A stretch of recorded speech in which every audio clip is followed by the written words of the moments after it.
ဂျူးလူမျိုးအဖိုးအိုဟာလူအုပ်ထဲဟာနေသူ့မြေလေးကိုရုတ်တရက်တွန်းထုတ်လိုက်ပါတယ်။မြေဖစ်ပူထွက်ပြေးဖို့အချိန်ပိုရအောင်သူဟာအော်ဟစ်ဆူညံပြီးယူချင်အောင်ဆောင်ကနာဇီစစ်သားတွေရဲ့အာယုံကိုတမင်တသက်လွှဲလိုက်ပါတယ်။အဖိုးအိုဟာသူ့မြေလေးအသက်ရှင်ဖို့အခွင့်အရေးအနှဲငယ်ရရှိစေဖို့အတွက်ပဲဒီလိုအဆုံးရောက်တဲ့အထိလှုပ်ဆောင်ခဲ့တာပါ။ဒါပေမဲ့သူဟာသူ့ရဲ့တန်ဖိုးရှိလာတဲ့အသက်နဲ့လဲလှယ်ခဲ့ရပါတယ်။ကောင်လေးဟာတေးလောက်အောင်ကြောက်လန့်တကြားနဲ့ထွက်ပြေးခဲ့ရပြီးသူ့နောက်ကလိုက်လာတဲ့စစ်သားနှစ်ယောက်ရဲ့တပ်ဖြတ်မှုကနေလွတ်အောင်အစွမ်းကုန်ကြိုးစားခဲ့ပါတယ်။ပြာရခတ်နေတဲ့ကောင်လေးဟာအပြစ်အစည်းပုံတွေထဲကိုစောက်ထိုးတိုးဝင်သွားခဲ့ပါတယ်။ဖိုက်စာနေတဲ့ဝင်းဘလူးရီလိုတိုးဝေးလာတဲ့ဂျာမန်စစ်သားအုပ်ကြီးကိုမြင်လိုက်ရတဲ့အခါသူဟာဘာမှမစင်စားနေတော့ပဲအပေါက်တစ်ခုထဲကိုအမြန်တိုးဝင်ပုံလိုက်လာပါတယ်။ကန်ဆိုတာကနာစီအရာရှိတယောက်ဟာမိစ္ဆာတကောင်လိုအဲ့ဒီအပါဝါမှာတင်ရပ်နေပါတယ်။ကောင်လေးကတော့ကြောက်လန့်ပြီးဝင်းညင်ပါလွင့်မတတ်ဖြစ်သွားခဲ့ပါတယ်။အရာရှိကအပေါက်ထဲကိုငုံကြည့်တဲ့အခါကောင်လေးဟာဖြိုလင်းချင်မဲ့စွာမျက်လုံးမိတ်ပြီးတေးဘေးကိုစောင့်နေခဲ့ပါတယ်။ဒါပေမဲ့အရာရှိကထူးခြားတာဘာမှမတွေ့ပါဘူး။သူဟာအလျှော့မပေးပဲကြောက်ခဲတလုံးကိုအပေါက်ထဲကန်ထည့်လိုက်ပါသေးတယ်။ကောင်လေးဟာကြောက်လန့်တုန်ရီပြီးထောက်တဲ့နေရာမှာမလွတ်မရဲကွေးနေခဲ့ပါတယ်။အဲ့ဒီအချိန်မှာစစ်သားတွေကတခြားအရာတစ်ခုကိုတွေ့သွားတာကြောင့်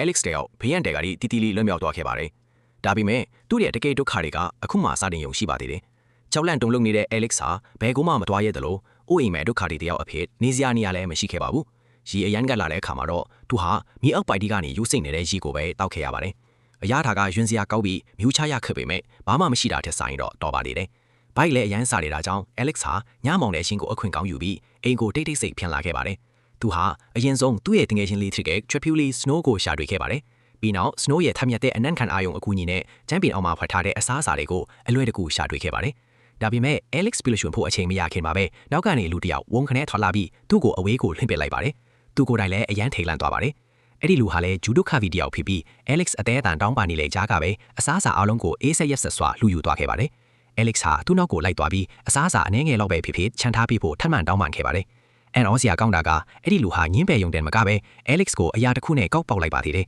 ။ကံမကောင်းစွာနဲ့ပဲအဲ့ဒီကထပ်လာတဲ့စူညမ်းတန်ကြောင့်တနက်တန်းတွေကိုကြားလိုက်ရတဲ့အခါ Alex ဟာထိတ်လန့်သွားပြီးတန်စလုံးတစ်ခုအောက်မှာအတင်းဝင်ပုံနေခဲ့ပါတယ်။ဂျာမန်စစ်သားတွေဟာစားလောင်နေတဲ့ကြားသစ်တွေလိုပြေးဝင်လာကြပါတယ်။မမျိုးလင့်ပဲသူတို့ထက်ကတယောက်ဟာဖြတ်သွားရင်ယူတရက်ရက်တက်လိုက်ပါတယ်။သူဟာတစီတကောင်လိုလှည့်လာပြီး Alex ပုံနေတဲ့နေရာကိုတိတ်တဆိတ်ချင်းခတ်လာပါတယ်။စစ်သားရဲ့ခြေထောက်က Alex ရဲ့မျက်နှာနာထိရောက်နေတာကြောင့်သူဟာအသက်တောင်မရှူဝင်ပဲကြောက်လန့်နေခဲ့ပါတယ်။ကန်ကောင်းထောင်မဆွဲနေပဲစစ်သားကသူ့ကိုမတွေ့သွားပါဘူး။အပြတ်အစည်းတွေထဲမှာကျူးတွေပုံမနေနိုင်အောင်ဂျာမန်စစ်သားတွေဟာပရိဘောကအားလုံးကိုမီးရှို့ပြီးရေပိုက်ခေါင်းတွေကိုပါပိတ်ပစ်ခဲ့ပါတယ်။အခုဆိုရင် Alex ဟာညစ်ပတ်တဲ့ရေတောင်တောင်းလို့မရတော့ပဲရှင်းထန်ဖို့ပိုပြီးခက်ခဲလာပါပြီ။ရေငတ်လွန်းတာကြောင့် Alex ဟာနောက်ဆုံးမှမအောင်နိုင်တော့ပဲသူ့အဖိုးခြံထားခဲ့တဲ့ဘော့ဒကာငုံကိုတောင်းလိုက်ပါတယ်။ပြင်းချေတဲ့အရက်ကအရက်ရှင်ကြောင့် Alex ဟာမကြခင်မှာတည်းအိပ်ပျော်သွားပါတယ်။